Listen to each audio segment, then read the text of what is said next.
Bhojpuri cricket में भैया लोगन के स्वागत बा। भैया भारत वर्सेस साउथ अफ्रीका के बीच के जोन पहिलका टेस्ट मैच रहल उ तो लगत बा कि हाथे से निकल जाई। अब हाथे से कहे निकल जाई, कहे से कि रबाड़ा जौने रफ्तार से भारत का विकेट का कबाड़ा कहीं है तौने के हिसाब से पता तो यह चलत बा कि लगत बा ई मैचवा हाथवा से निकल जाई।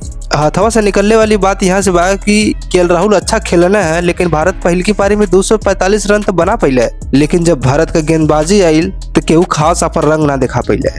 और रबाड़ा तक कैले ही रन कबाड़ा, लेकिन वही में बीचवा में डीन एल्गर आई के 150 रन का पारी खेल है, तो वो यही बीचवा में अपन चिंगारी छोड़ दहले बाड़े। अब साउथ अफ्रीका 100 रन से आगे चलत बा, तो देखे वाली बात बा कि अगर ये लोग ज्यादा रन से आगे हो जाइए तो टीम इंडिया कितना रन बना पावेले दोबारा।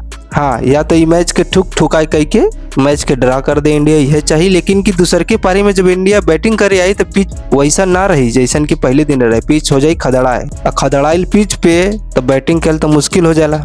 नहीं तो जो क्रिकेट खेलत हुई तो पता हो कि खदड़ाइल पिच पे गेना गिरले के बाद कहाँ जले, कोनो आगे जाए तो कोनो पीछे जाए, तो कोनो ऊपर तो कोनो नीचे रह जाए। तो लेकिन बात यहाँ से बा कि अगर टीम इंडिया पहल का मैच अगर हार जात बा तो दूसर का अगर जीतू जात बा तब सीरीजिया बराबरी होत बा। तो चाहिए है कि यहाँ से ड्रा कैले मैच अगला मैच जीत जाए और कोशिश करे कि ई पहला मैच जीते। हालांकि जब ले मैच का परिणाम ना आवेला तब ले कुछ कहल ना जाला, लेकिन कोशिश करे वाले के कभी हार ना होले। तो भारत यह चाहे कि कोशिश करके इहो मैच जीते, भले से 100 200 300 से रन आगे हो जाइए, लेकिन अपनो भारतीय के कमजोर के समझे लगा यो जब चिल चपी है तो खुद सही हो जाइए लोगन। लेकिन देखे वाली बात बा कि 5वें दिन ले का हाल होला ई मैच का। चल ओकरे बारे में आगे बात कर जाए, लेकिन भोजपुरी भैया लोग अभी देखत बानी तो लाइक एंड सब्सक्राइब कर दी। धन्यवाद भैया लोग।